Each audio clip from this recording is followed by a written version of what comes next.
Hello and welcome back to Crimax. This week's episode is going to be our first massacre at the University of Texas in Austin.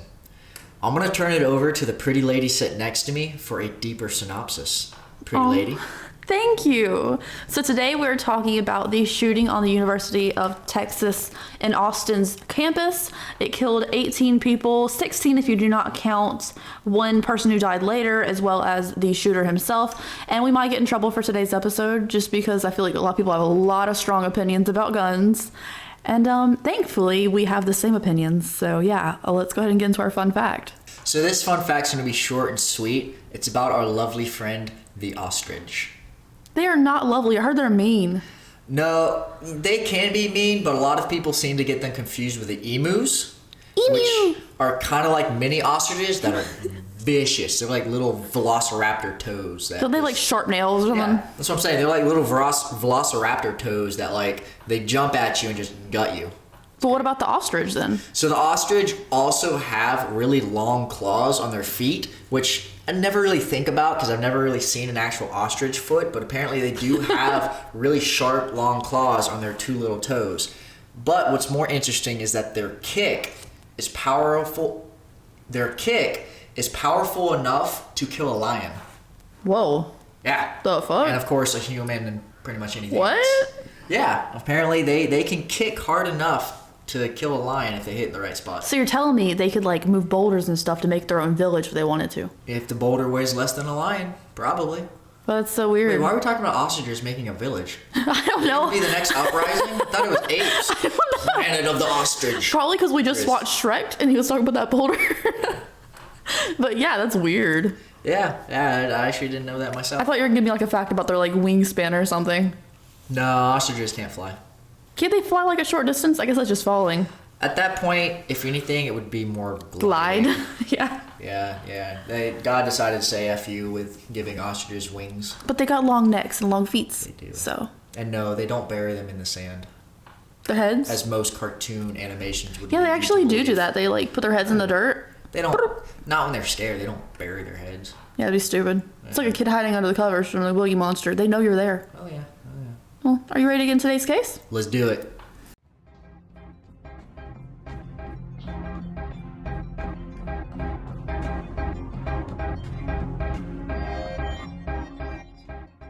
All right, so today we're talking about the shooting on the Texas Tower at the Austin campus of the University of Texas. This has gone by so many different names. There's no official name of this event.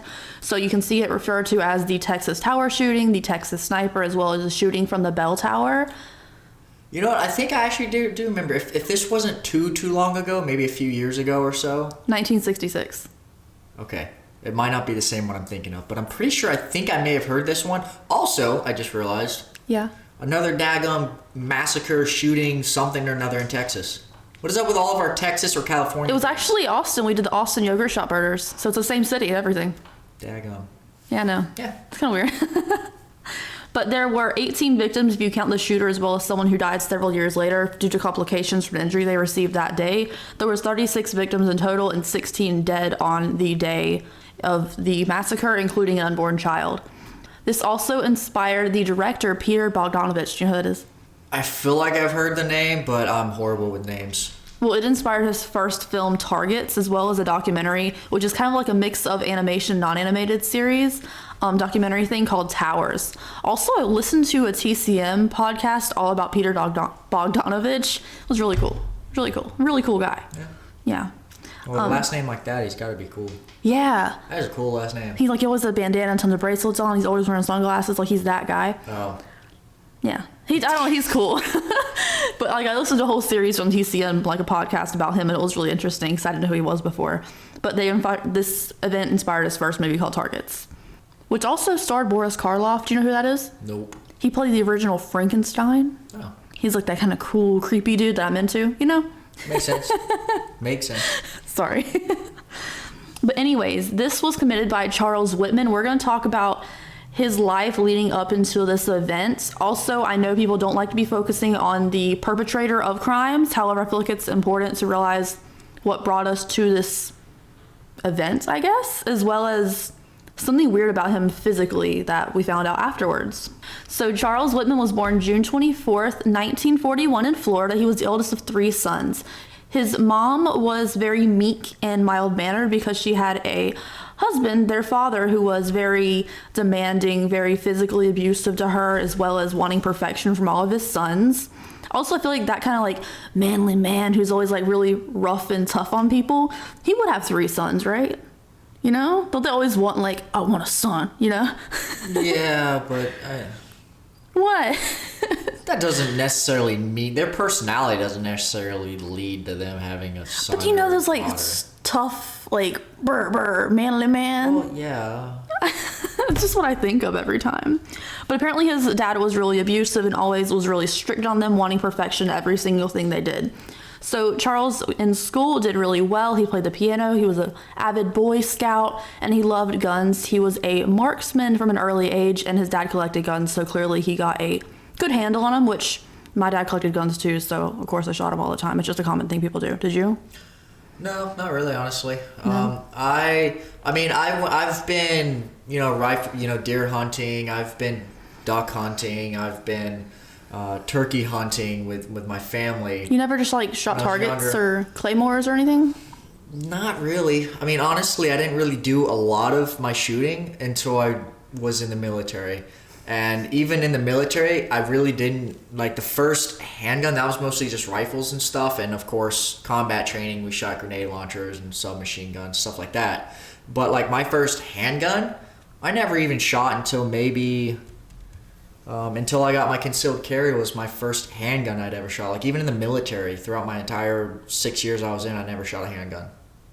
Yeah, I mean, who uses the handgun? I doubt he was using handguns to shoot like animals and stuff in his yard. I'm just saying. Yeah, I mean, honestly, something larger is easier to handle, I guess. So Charles did really well in school, and even though he was really good in school, he was still kind of seen as the bad boy type because he saved up a lot of money from being a newspaper boy and bought a Harley Davidson, so all the girls thought he was super hot and really tough and strong or whatever. Dang. I know, it's a lot of money. 96, you got a newspaper route and you bought a Harley Davidson? This was like the 50s. Oh, okay, yeah, never mind. Okay, that makes sense, but dang, what were they getting paid back then? I don't know, but And like... how long? You think you're getting paid a nickel or something or so. Shoot. We need a new gig. Right? But yeah, that sounded expensive. I thought that was kind of excessive too, but those were just like small jobs like being a newspaper boy. That's a lot of money to get there. But all the girls thought he was hot for that. And then he did something even hotter. Do you want to guess what I think is super hot? Join a gang.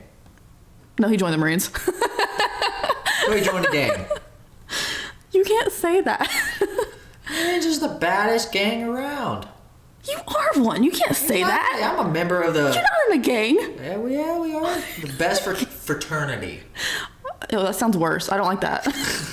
Sounds preppy. It does. But yeah, he joined the Marines after leaving high school, about a month out of high school, and he didn't tell his father. His father didn't find out till he was in Paris Island for basic training and stuff, and his father actually called Paris Island and was like, hey, let him out. And obviously it didn't work. I don't think that's how that works. No, it's not. But I mean, anyone's going to complain and say like, hey, get him out. I didn't want him in there, but it's not his really place to stay, and he was an adult at this time. So in the Marines, obviously he went for being a good marksman since he already had a good reputation at home and everything for doing well. He got a great point score in his test for marksmanship when he tested against like moving objects and stuff. Is that a thing people do?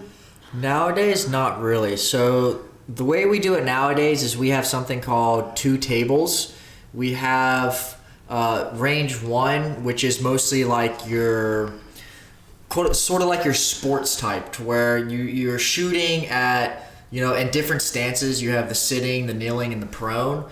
But for like the moving targets ish, not really. They just kind of hold them on a stick and then just slowly walk a straight line.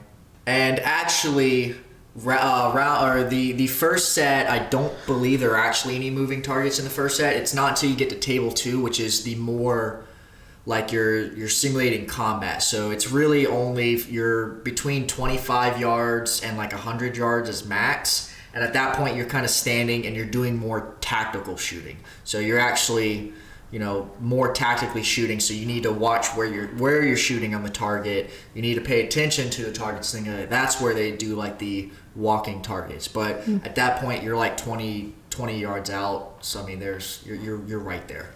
Is there a score? Because they said this guy got like a amazing point score. So it's like 260 something. Yeah, it's broken down into marksman, sharpshooter, and then expert. And each table has their own scoring system. And usually it's, depending on where you hit in the target and stuff like that, you get points and things like that. Okay. Yeah. Well, thanks for the clarification on that one. Yep. Me, let's see. I was in for 6 years. There was 1 year that they decided to skip the range. So I only shot 5 times, and I was expert all 5 times. So I'm a Congrats, babe. award expert. In other words, give me a rifle and it's on. Good to know, baby. Good to know. Yeah. So Charles did really well in this test, and he was actually eligible for a scholarship, which will allow him to attend college for mechanical engineering to become a commissioned officer. I don't really know what that means. So what does a commissioned officer actually mean? It just means you're skipping It just means you're skipping that and you're going a different route. You have your regular people, which is normally what you see, and then you have the people that have all the shiny rings. Yeah. Those are your officers. Those are your commissioned officers. Okay. They didn't do the whole private for blah, blah, blah. They just they went straight to officer, because it's a separate school. It's an officer training school. And they went straight into the military through officer training school and became an officer. Okay, that makes sense. I think I've heard about that before. So once Charles started going to the University of Austin, his academics really suffered. He was away from his strict father's overshadowing, away from all that pressure he gave on him. So Charles started to flunk all of his classes, and he also had they had a reputation for having a dark sense of humor, as well as being a troublemaker and a prankster, and he also had developed a bad gambling habit. But honestly, I feel like that's just most people in the college age. Yeah, but I mean, maybe not the dark sense of humor, but that came from being a Marine. But But I mean, it definitely was a different time back then, because obviously my stepdad, he was Marine as well, and listening to his stories about what he went through during training and everything, and then when I finally got there, it was completely different. Dude, I heard about the pee. What? About the pee, where you're not allowed to pee. They make you sit Indian style and drink you all this water, and then you're not allowed to pee. And they say who's a bitch at the end who doesn't have to pee. Oh, sometimes, yeah. They do. Oh, they do worse. I mean, honestly. It sounds so bad. Well, what happens is, back then, during his time, they didn't have the Crucible, the huge 3-day test where you only get 4 hours of sleep in 3 days, and you have to go through all these different tests, which I loved. It was great. Sounds terrible. I know, it was great. But anyways, they didn't have that during his time. But also back then, you didn't have what we call, and you'll probably have to cut this out. We didn't have what they called Mothers of America, right? We talked about this before. Nowadays, they have all these kids write home to their moms about their treatment and then the mothers write into and blah blah blah. Because back then, in his time, drill instructors were allowed to put hands on. Mm-hmm. Which they still can, but if you instigate it, if you put hands on an instructor, they put hands on you. But without provocation, they're not allowed to put hands on. Right, but they're still supposed to be scary and intimidating. Oh no, yeah, they definitely are scary and intimidating and stuff like that, and they still fuck your life up. But it's not as bad as it used to be. And even back then, probably during his time, I'm sure he got the crap beat out of him 24/7 for the most part.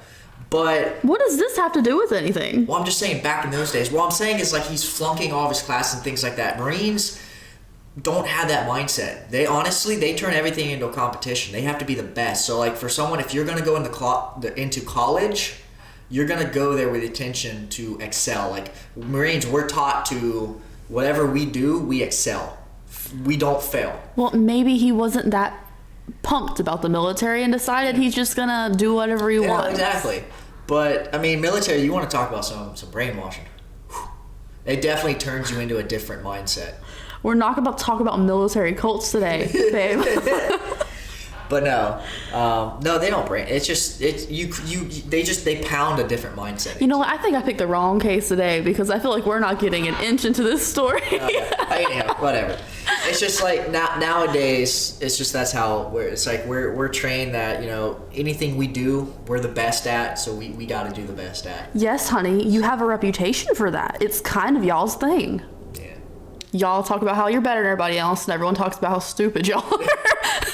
Yeah. We do love crayons. So I've heard. Charles was failing all his classes. He had developed some bad gambling practices. He had started freaked out some of his classmates with like his dark humor and stuff. He even had made a joke about going up to the tower and shooting people, but people thought it was just like, he's weird. Yeah, but he was never in trouble with the law except for one time where he was fined for butchering a deer in the shower room of the dorms. Butchering it to get the meat off of it, but why you brought that back to your dorm room and where it was at is questionable. A little bit. But so we got a fine for that, but he never was like arrested for anything else. Really? That's what I brought a space heater into my dorm and I had to like get rid of it. This was 1966. They brought a full deer into the shower and started carving it up. I was born in the wrong era. So in 1962, Charles met Kathleen Leisner, who was a elementary school teacher, and they were engaged after 5 months of dating, and they decided to get married the 6th month. So after they got married, they were living in Texas still, where they were both going to school. But in 1963, he went back to North Carolina to active duty for the Marine Corps. And due to poor performance in school is why he got pulled back to active duty. On base, he was actually court-martialed for gambling and fighting another soldier over a $30 loan that he had also given the $15 of interest for that loan. So I'm guessing court-martialing is bad? Yes. I've seen a lot of JAG. Okay. I never watched JAG. I never got into it. My dad and them did. Yeah, court-martialing can be, it's basically like you're going to court, but in the military. Yeah, I mean, they gave him a 90 days of hard labor, which I don't really know what that means, and 30 days of confinement for it, as well as demoted his rank from Lance Corporal to Private. Is that a big deal, or is that just a little bit? So, Private's E1, Lance Corporal is E3, but... So not that much different? No, not really. Because he was in school the whole time? Yeah, you're still low of the low. And then confinement just means he wasn't allowed to leave the base or even his barracks. So if he wasn't working, he was confined to basically his room. Yeah, I got that. I just don't know what hard labor means. That just sounds bad. I don't know. Doing work. He's the janitor of Aw. whatever they want. Honestly, I know when I was in Camp Pendleton and we failed like room inspection. My room didn't, because my room was dope. It was bomb. You know, I've seen how you live. I doubt this. Baby, you don't get it. Ask Jones. He was my room. I used to kick him out to clean. And like when we got into our barracks, they were disgusting. The floors were like white linoleum. Linoleum? Yeah. Can't say that for some reason. They were like brown and everything. But because I like do chemicals and stuff like that, mixed it and everything, I got that floor like bright ass white. You could eat off of it, everything. I had people come to me and be like, how did you do this? And like blah blah, because my floor was the whitest floor out of that bitch. Alright, I can clean, but I just can't keep it clean. So after he got demoted, he actually resented everything. He resented the military as a whole, which, I mean, is not surprising. But, you know, people get discouraged. And also for having his military scholarship for school revoked. So in 1964, he was honorably discharged and went back to school. And he held a bunch of odd jobs while his wife taught biology at the elementary school, and also had a job as a telephone operator in the summer. So he was working a bunch of odd jobs and keeping himself afloat while trying to go to school at the same time. He started keeping a diary in 1963. You can actually find like pictures of his diary and stuff on YouTube or on Google. And then you can also find notes relevant to later on the internet. Well, if you ever want to read them, a lot of it is handwritten. It's kind of hard to read, but the more typed up stuff is easier to read. But it kind of just keeps track of his life from 1963. And it was obvious in these diary entries that he was aware of his violent thoughts, as well as his struggle with his mental health and his impulses. He had very violent impulses that he was trying to control, but he didn't know why he was having these thoughts. So He was struggling with that, and he actually went to go see a couple of psychiatrists. He went to 5 in total, and actually confessed to the last one that he did want to go shoot up the school from the tower, and all the psychiatrists kept doing is just prescribing him different drugs and didn't report it to the police. I don't think that kind of threat goes under confidentiality, but that's what the doctor said. So the day of the shooting, because we are talking about a massacre here, Charles went to the store. He bought some Spam, disgusting, binoculars, and a knife, which honestly had like a whole arsenal of stuff at home, so buying one singular knife seems kind of odd. But he had lunch with his wife and his mother. Then he and Kathleen, his wife, went to go see some friends. Kathleen worked the night shift of the telephone operator thing that night, so once she went back to work, he began typing up his suicide note explaining everything that he was going to do would be something he had an impulse for and couldn't control. He did not actually say like, hey, we shot up the campus or anything, but he did say that he wanted an autopsy done on his body afterwards to see if there was some reason he had these thoughts and compulsions, as well as severe headaches. So he already knew he was going to commit suicide. He knew he was going to take his wife and his mom out with him before he did such a thing. He claimed not to want to leave his mom and wife behind in the chaos, or also being embarrassed by what he had done or what he was going to do. So he decided to murder them as well. They said that he hit his wife on at least 2 occasions, and that really messed him up mentally because he didn't want to be like his abusive father that he hated. So he had hit his wife, but he felt really bad about it. He wanted to control these impulses, but he didn't know why he couldn't mentally. So on August 1st, 1966, in the early morning hours, he had went to his mom's house claiming to want to use the AC in her house that he had paid for her to study for school because his house had no AC. His mom let him in the house, and he proceeded to stab her in the heart. He left a confession note and then went home and stabbed his wife 3 times in the heart around 2 a.m. on that morning. So he doesn't want to become a wife beater, so he just killed Murders her, yeah. I mean, that's one solution. But I wouldn't recommend it. Yeah, but they said, like, my mom and wife will be really embarrassed or, have to deal with this chaos that I'm going to leave behind. I'm going to take them out with me. I see where he's coming from, but it's not right. Oh, I know. Okay. Someone's got to agree with me that I see what he's saying, however, it's not right. He also left a confession note on his wife's body, as he did with his mother's body, like, hey, I did this, kind of awkward. But he wrote the note saying that he... What was his name? Charles. Love Charles. Love Charles. No hearts. Oh. No. I used to only write like that with O's in my hearts and eyes and stuff. I was that person. Yeah. Sucks. I know. People thought it was cute.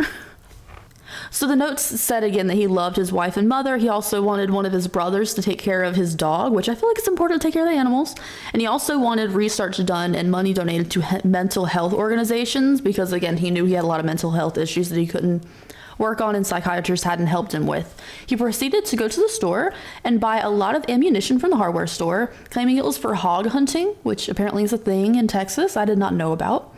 Magazines, as well as, paper magazines, not gun magazines, as well as gun supplies, a pump rifle, and a 12-gauge shotgun. He took off the buttstock of the shotgun, which, what does that mean? Do you know what the buttstock is? Yeah, it's the wood end. Yeah. So... You just shorten it or something? Chances are he's trying to make it short. So easier to carry. Yeah. Because the shotgun can be really long. Yeah. Of course, most nowadays, you would just saw it off. Mm-hmm. But at that point, it would make it a shorter range. But the buttstock serves 2 purposes. Is to one, for bracing. Yeah, stability. Yeah. Most likely with a shotgun, it's going to be solid, so pretty much you're taking it all. So yeah. So it's easier to carry? Yeah, basically to conceal it easier. Okay, that makes sense, I guess. But he's also carrying a whole bunch of other guns that he had at his house. He also packed up a bunch of survival supplies because he was going to be in there for days, he expected. He even brought like toilet paper and deodorant and a razor. Like, he was in there for the long haul with this stuff, which I think is odd to expect in Texas. At least he cared about his personal looks, razor. Deodorant? He's the only one smelling him. Yeah, but they drill that into in the military. Just having Clean supplies. Shave, good hygiene. I mean, I feel like toilet paper was smart to take, but at the same time, do you really think you're gonna last that long? He did last a while. Well, like 3. If it's the one I'm thinking of, what was it, like 3 days or something? 96 minutes. Oh. So no, he didn't make it that long. It's not the one I'm thinking of. Also, Texas is gonna have places where people want to retaliate, so you can't make it that long. There was one, I can't remember when it was, but I remember hearing about it, years ago now, about someone who was in a tower of a college, basically with a sniper rifle, basically just picking people off, and he barricaded himself up there to where the cops and SWAT and everything couldn't get in. And I mean, that's this story. It was? Yeah. And then at the end of it, when they finally broke in, he shot himself. Okay, no, that didn't happen. I believe. No, but this is, it's basically what happened to this except of killing himself. But it was a former military person. So it's probably the same story we're thinking about. Yeah. It might be. Spoiler alert. I'm just kidding. Yeah. So he got to the campus around 11:25. He showed a fake badge to get in, and then he went to the main building where the tower was to get to the 27th floor, which had an observation deck on it. It was like the 26th floor you get to by elevator, and the 27th to get to observation deck you had to take a staircase. He actually had like a woman press the elevator button for him and help him out. He was like, "Thank you, you don't have any idea how much this means to me," which is creepy, but yeah, she let him up there. And then Charles's first victim was the first random victim anyways, was a receptionist named Edna Townsley. He knocked her out, cut open the back of her skull with the butt of his gun, and then drug her body behind a desk to hide it. I mean, it's not the best way to hide a body, because if you crack open someone's skull, there's going to be a blood streak when there was, and you can just follow the blood streak to the body. But, I mean, he made an effort to hide the body. At 11:45, a couple, as well as two of their relatives and two of their kids, came up the elevator, and Charles had a desk blocking the elevator exit, so the kids were like pushing out of the way trying to get up to the floor, and Charles started shooting at them. He shot some of them, and some of them escaped.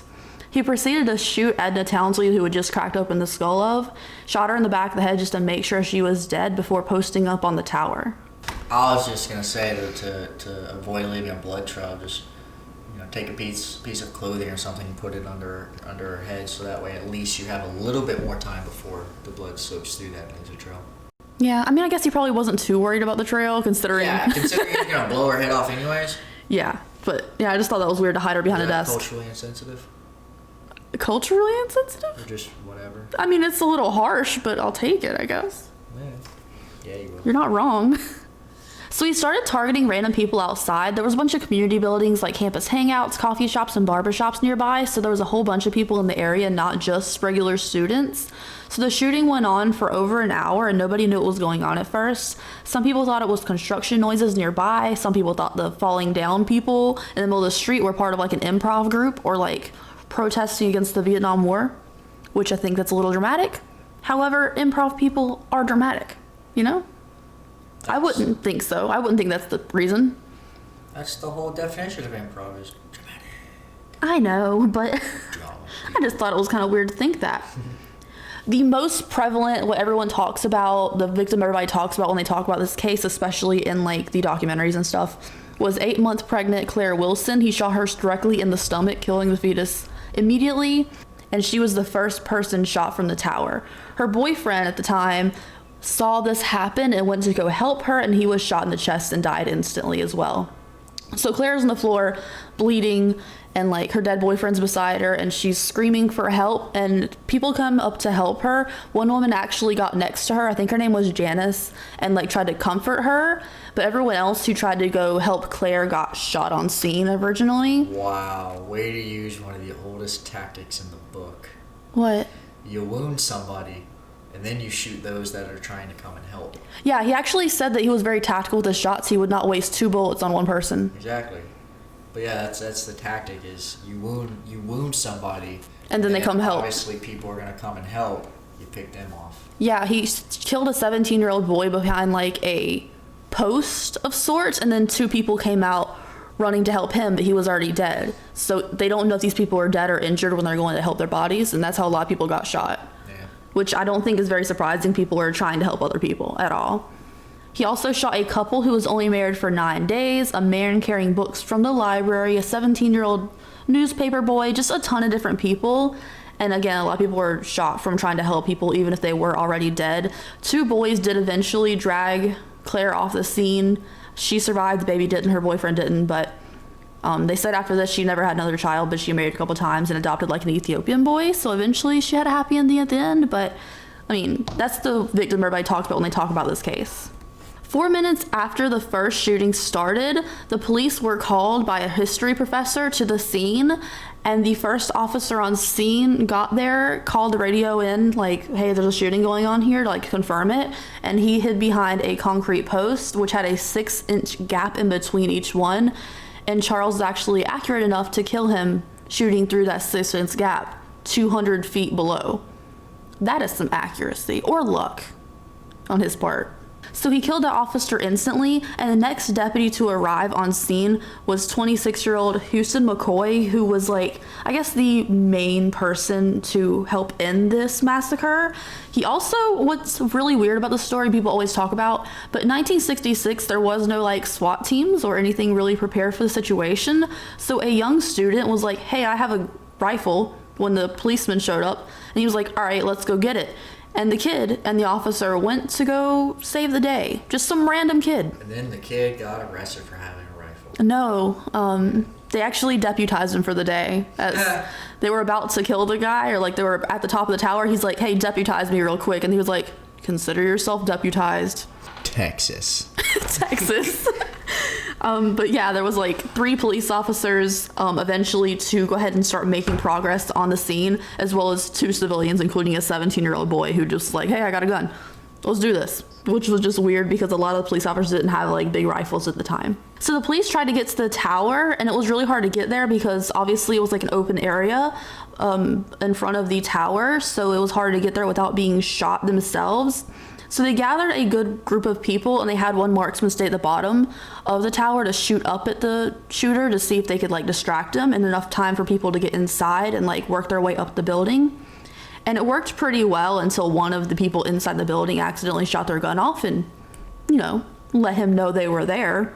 So at 1:24 p.m., which is quite a while after this whole started, like 11:25 when he got there, Charles was distracted by one of the people shooting down below them. Anytime that he would see like someone down below shooting back at him, because a lot of people had got their guns from their house and started shooting up at him, he would really get distracted, so he didn't see the people coming up behind him. And since he was deputized, this kid was allowed to shoot dead, and they were saying they were playing for keeps, which means kill the guy. So at 1:24, while he was distracted, Charles Whitman was shot 3 times in point blank range, and another officer actually helping like to see if Charles was dead was actually shot as well, just injured by a bystander down below who didn't know it was a cop standing up. But yeah, Charles was dead. 96 minutes this lasted. So Charles's autopsy that he did request upon his death, he left in his suicide note to like ask for an autopsy, and his father did approve it, did reveal that he had a brain tumor pressing against the amygdala section of his brain, which controls a lot of anxiety. So they said that this had not like affected his behavior or not, so they got a second opinion that stated it could have affected his lack of resistance to his strong impulses and violent tendencies. So it's still up in the air whether it could have or could have not affected him, but obviously Charles knew something was wrong with him to keep mentioning it and also go for help for these issues. Also, a couple fun facts about it, that it did last 96 minutes. It also helped form what is known as like SWAT teams nowadays, because regular police officers are not ready for this type of situation traditionally. They're usually for the day-to-day kind of thing, so they needed someone to be in charge of larger things, larger weapons. The tower itself was actually repaired. A bunch of suicides got committed off of it, and then they just locked it up. So you can go up there if you want to get like a tour, so you gotta like make a scheduled appointment, and you do have to go through a metal detector, but you can go in the tower. They monetized it. Yeah, do you want to go through a tour? Make sure you go through this metal detector. No. And then, yeah.